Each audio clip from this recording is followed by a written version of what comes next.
Har kuni muntazam 30 daqiqa yurish bu dorisiz yurakni himoya qilishning eng asosiy usuli hisoblanadi. Bugun sizlar bilan sportning yurakka ta'siri haqida gaplashamiz. Birinchisi, bu yurak mushagini kuchaytiradi.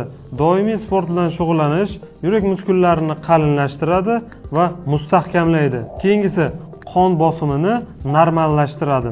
Yengil yugurish, velosport va suzish tomir elastikligini kuchaytiradi, qon bosimini pasaytiradi va gipertoniya kasalligini oldini oladi. Navbatdagisi, ateroskleroz, ya'ni tomir tiqilishidan himoya qiladi. Sport yog' metabolizmini yaxshilaydi. Buning natijasida yaxshi xolesterin miqdori oshadi, yomon xolesterin miqdori kamayadi. Bu esa infarkt, insult kabi kasalliklarni oldini oladi. Keyingisi, stressni kamaytiradi.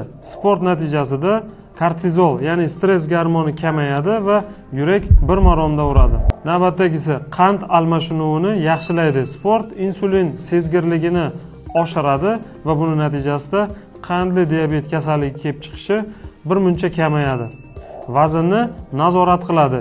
Ya'ni buning natijasida metabolizm tezlashadi va yurak ishi yengillashadi. Sport yurak zaxirasini oshiradi, hayot sifatini yaxshilaydi va umrni uzaytiradi.